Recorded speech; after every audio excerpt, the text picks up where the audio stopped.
Sinumva neza ivyo bari bantu bariko baravuga ukuguru kwaguma kunja kwashaka kuduga kugera ino mu itako ariko guhere uwo munsi mvuye ngaha nagiye ntambuka yashasha igenda ejo ndagaruka baransengera none ubu numva ndi muzima nazindutse neza naje neza nosaba Imana ko yogira nazanywe n'umwana wanje nawe yari yarengiwe n'ura arahangenekeza aranza nashikana ngaha novuga nti namwe uzoba ari ngaha zarabwira abandi aho Imana ihagaze Yezu uwumva sinahe yanje dukomera Imana amashi baze babona aho Imana iri dukire tutwe turaja kwa muganga amen amen amen uno muganga mukuru ari ngaha ngashimira Imana abanyishizemo kugira ngo washikane ngaha nurumva neza no kubona ndabona amashashe nagenda ari mu masakoro kubona na kimwe mfise ukuguru naje hirya yejo kuwa kabiri yewe kaye wa muntu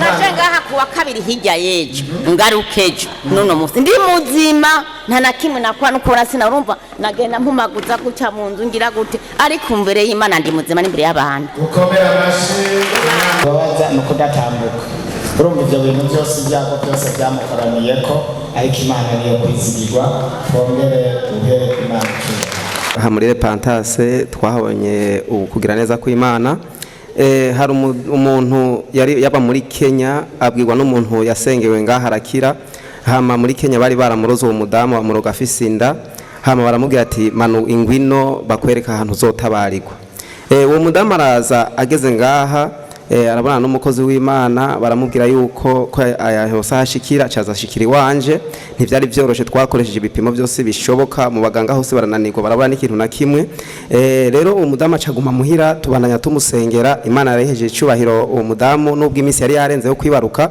ariko Imana yakoze igitangaza umudamu yari barutse ameze neza ubari ngaho kwa muganga ibintu bigenda neza umwana yavyaye umwana w'ibiro 4 ameze neza kandi Imana yakoze ibintu bikomeye cyane ubu n'umugabo wiwe rero yaravuye muri Kenya ejo nashoboye kuza ngaha bashabarambye ati amara yamaze gushikana wene arashaka ko mwobonana Imana maze gushika ngahe ejo mwijoro hari umwana yavuye mu cibitoki ca Rugombo akaba umwana barabasenze baramusenge birananirana ingwara baramuroze birakomera gose ejo rongeze ngaha mwijoro barampamagara barambye ati rero abadayimoni baramujanye ndavuga ati none ko ndi muhira akaba atanumwe hari bigenda gute mpamagara Imana y'umungere ndi ngaho gicana ndavuga ati Imana wahora ukora ibikomeye ariho ndi ubuhonaje ngaha ahuba ndazi kuza gukora igitangaza kirushiriza cyane ndondera amayete 200 ndamusengera ku telefone abadayimoni barasha barahunga baragenda kandi igitangaza c'Imana kubera Imana Repentance ikora ibikomeye nta mwanya muremwe namusenge birantangaza ukuntu Imana yiyerekanye gose bikomeye cyane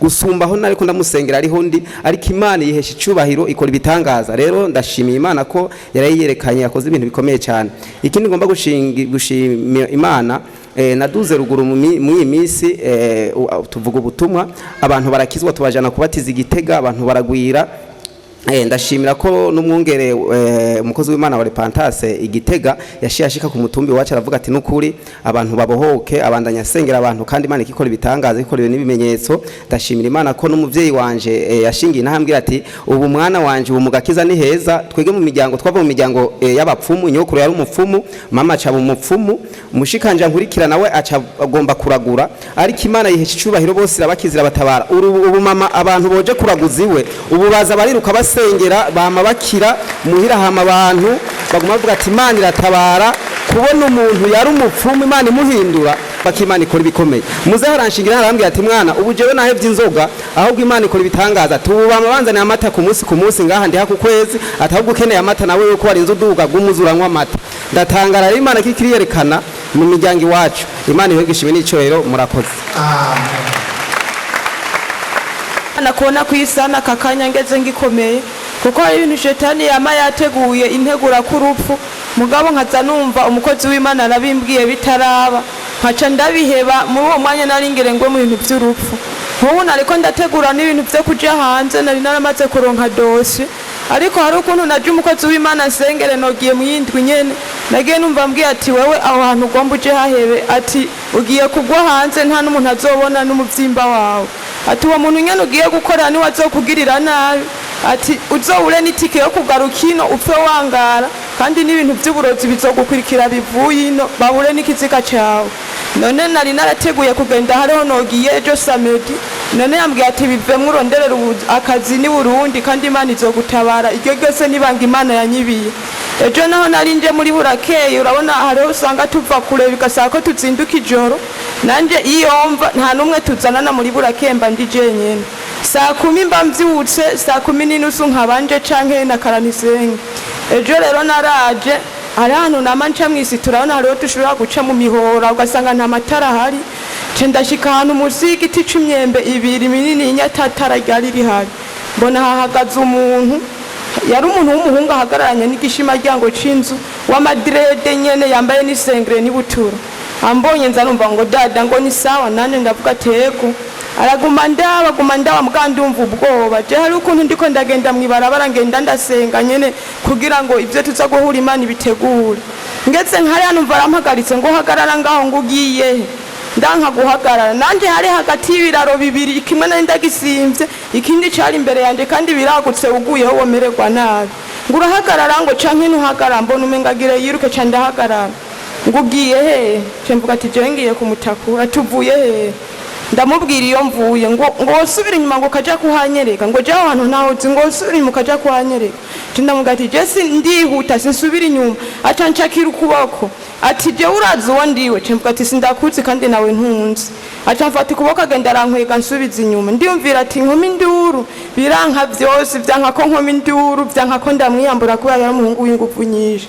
Agenda arankwega nsubiza inyuma ancisha mu vyondo. Ndamubwira ati none ko uncisha mu vyondo? Aca arahagara ngo je urazi uwo ndiwe. Ashikanye ku gishima ryango c'inzu, ubwo nyene yaciye amfata ngaha mu kaniko. Impumu ubwo nyene zica ziramperana, zimperanye agiye kunkubita mu maso ca ndunama, ce nkubita umutwe ku giti c'umwembe n'ubu ngaha ndacababara. Aho sindafise igikomere, ejo ntivyakunda ko nduza ukuboko, bice biranka ko nsohora ijwi, sinzi ukuntu ameze nkunde kwace mvuga ngo Yesu, ce mvuga nkuko nyene. Nce ndamwiyaka kubera naciye nizungurutsa nkuku, nkubise umutwe ku giti c'umwembe, numva ubwenge bwose burakamye, iminzere riravuga mu matwi, cankura ibirato ndiruka mpakwa kugwamwa nyagitari kwa nsubira inyuma. Nawe nzabona yirutse asubira mu rupangu, ce ngenda ndiruka nsubira inyuma nyene ngenda ndarira. Ce ngenda mu rupangu rw'umuntu ndamubwira ati wowe ushobora kuza ukamperekeza, ndagize isanganya hari imbere nze gutora ibirato nasizeho. Aca ambwira ati canke wowe mwari kumwe n'uwo muhungu n'uwo mwari mwavuganye? Ndabimusigura ati nukuri je ntitwari kumwe. Ati wigihe waca ngaho ko nigeze ndakubona ariho nari. Ati je naje sinakubonye. Mu nyuma raca aramperekeza ndatora ivyo birato, ca ndasubira inyuma nca mu yindi nzira. Ndashimira Imana rero kubona atacu yangize kubera nari nzi ko afise imbuga itanga hava nkerera. Imana ishimwe.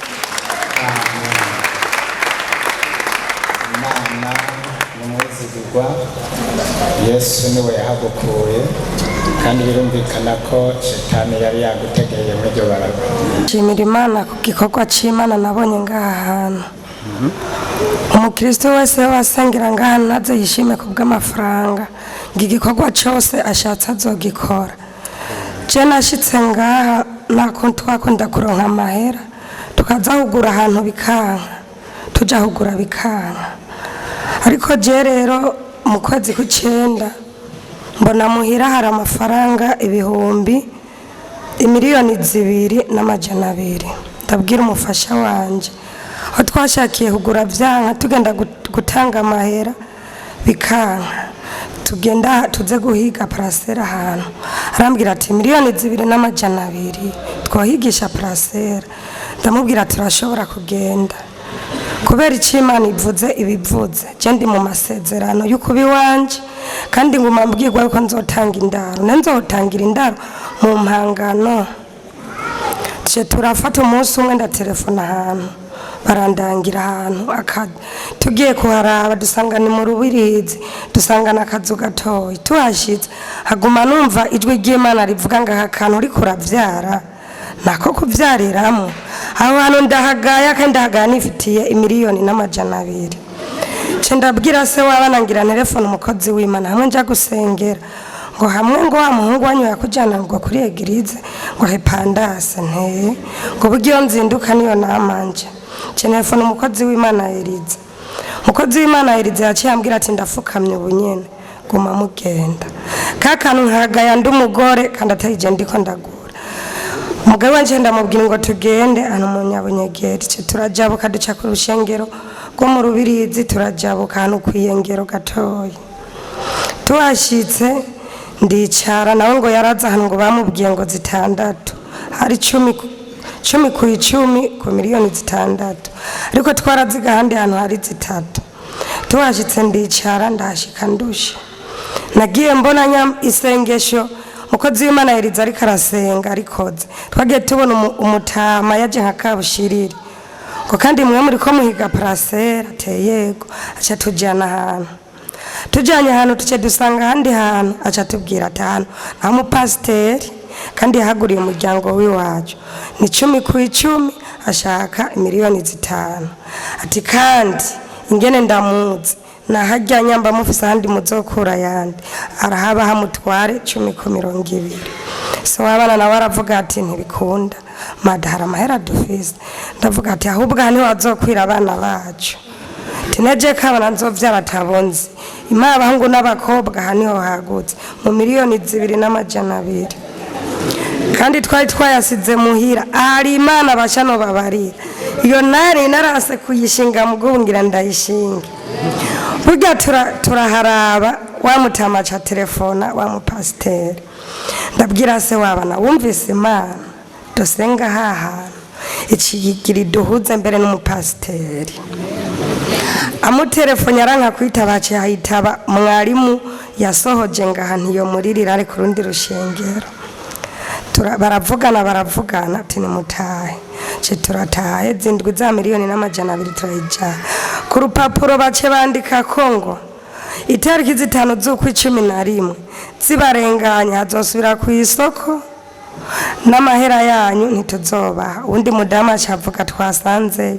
ngo yango buri umukiriso ngo hasubiye ku isoko miliyoni 2 zabo n'amajana 2 uzoyasubiza teyego aho hantu twace turagura miliyoni 10 tuba turatanga 2,200 barayakiriye tutashe se wabana gumambarira ati madama ariko jibi ntuwagize sindabibona je no wumfitiye amahera ntari karayama nara mahera zopfa je ndamubwira Imana izatanga akaca mbwira kana bakera bahora bavuga ngo Imana igira himani je ndamubwira ijya n'imigani ya kera tinonere ubu mukene ntazoronkiwe tijya n'imigani y'abakera burya jewe ariko wa kabiri cendaza umungera caranyakira mu biro ndabimubarira aransengera cenca ngaha baransengera navuye ngaha saa 6:40 ngiye gutegera abana bava ku ishuri nze numva se w'abana aranyandikiye nguraze je namaze kuronka amahera makeyi mwayamahera ndabwira wayarose nanje je mvuye gusenga ndazi Imana yabikoze ce twigumira ngaho twitwahanye 5 z'ukwi11 itariki 9 twari dushitse ku miliyoni 7 n'amajana 6 acasigara mu miliyoni 6 twatanze 6 n'amajana 8 acasigara mu miliyoni tugiye kuwutanga umupasiteri atubwira ati mufaso usenga Imana imezene kuburya musi gutanga 2,200 hakaba haza madamu wanje na mwarimu jewe nkasigara reka ry'amahera sinariko yakira naramuhishutse jewe nsengera muri Pandas ngo ngo kandi urya mugabo ngo mpora ndamwumva ku iradi ndamubwira ati yego ni hage aca mbwira ati ariko warabonye ko watwahano heza nta bigoro uzotera twace duhurira umugore wiwe hepfo ace ndabimubwira acambwira ngo uzotera jewe ayo mahera hasigaye mu miliyoni nagiye numva mbwira ngo mada ngo uragenda witerera urabona ko 5 zabaye ryari ubutarumva igise cy'amafaranga kiretse kungana n'icyumwana se wabana campindukirirako ngo wavuze uri kusenga Imana ngo miliyoni 9 bagira bazidusubize naciye nza kuwa kabiri cyasanga mungera aravuye mu biro mukozi w'Imana canyakirira ngaho ejo haciye havuga ijambo rivuga ngo ngiraje kubemeza bantu b'Imana yarayibemeje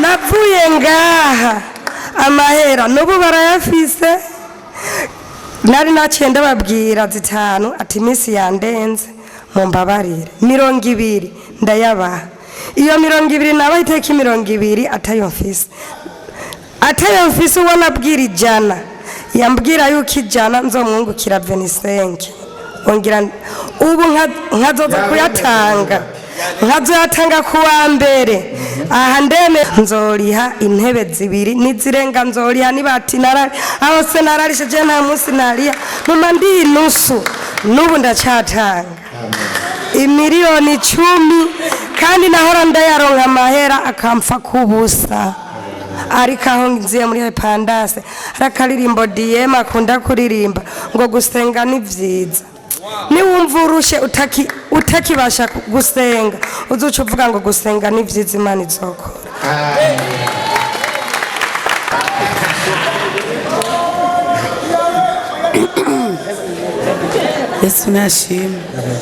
Yesu nashimwe kandi nanje mpagaze ngaha nshimira Imana yanzanye muri Repentance vyukuri je naje muri Repentance sinovuga ngo nari ndushe ariko aho nari narakorera Imana narasenga ibikorwa byose narabikora nkuko bisanzwe ariko maze gushika muri Repentance naciye nsanga nje ku munzane Imana ishimwe cyane ahubwo naciye nsanga nje ku gipimo nsanga aho narindi nubwo nasenga ibikorwa vy'Imana byose nkabikora nsanga kumbure iyo ndangirizaho sinari kuronka ijuru Imana ishimwe cyane maze gushika muri Repentance nkamara kumva muri jewe nduwundi muntu nkamara kumva iyindi ngazi ngeze ko yagakiza Satani nawe yaciye yinjira ibigeragezo biratangura kubera nari maze kwiyambura ivyo nagenderamo vyose haleluya haleluya naje turakizwa n'umugabo Yesu nashimwe amen Satani acaratangura yinjirira mu bana banje Imana ishimwe bene data nimubone agahinda no bafise bigushikiye nawe wogira agahinda abana banje bari abana nyene basenga kandi bakaririmba ariko maze gushika muri Repentance Satani acabacamo abana banje ntibari bazi gukora ariko abana banje bakagenda mu mazu y'abantu sinamenya n'ingene binjiyeyo haza numva ngo abana banje bivye amahera mu mazu y'abantu kandi jewe ntirirwa kurondera ngahakwa kurara kurondera atamwana wanje arari inzara haza numva bambwiye ngo umwana yivye nk'ibihumbi 30 uwo mwana sinamutumye aca mbona agasuzuguro k'abadayimoni bagahava abandi nabo bagaca bavuga ngo nije ndabatuma abana nkagerageza guhanura nkagerageza kwitura abakozi b'Imana ariko abana haragera igihe bakomantaza umutima uwari we wese nkaza numva mu quartier ngo umwana wawe yivye binjiye mu mazu gushikaho bagenda no mu yindi quartier n'inzu ataramenyereyemo haza numva ngo umwana yivye amafaranga hariho umunsi oyiba ibihumbi 50 ku munsi ndibaza hama ndaza nditura abakozi b'Imana mwongere Imana imuhezagire imwongere amavuta menshi cyane maze kuza ariko munzane w'igipimo canke yahindutse ari mu Mana ategerezwa kubona ibimugwanya sinama nashinze na register ingene yarari kandi ujya muntu abari umuntu azovamo ikintu cy'umumaro shetani haleluya rero ivyo ntibigucinye gushishikara gusenga hakaba amasengesho juste none nubona uko byagenze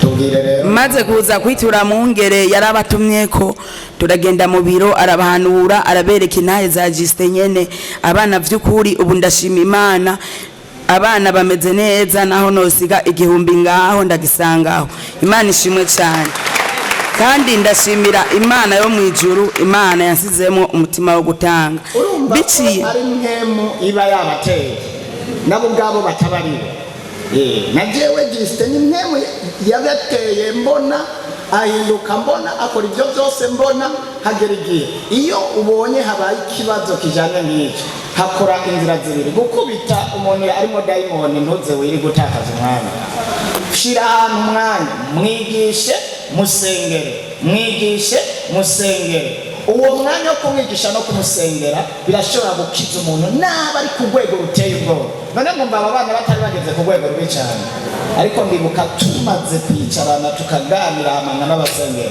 nimwumve icyo Imana yakikora.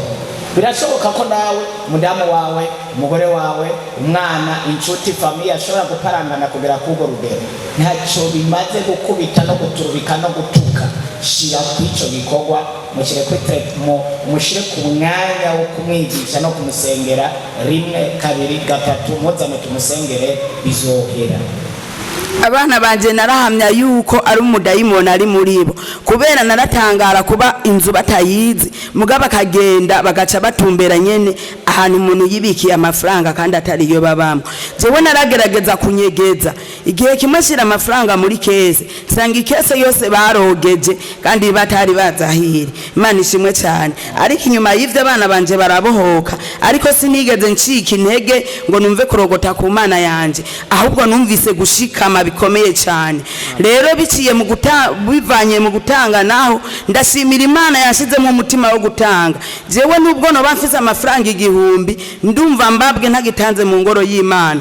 Turiko turakora ibikorwa vy'Imana mwijabe, naguma numva gutanga harageze igihe tuvugana aca nyemerera kunzanira umuzigo bikagenda uko nyene. Umvira rero ku wa kabiri naho ingene Imana yankoreye.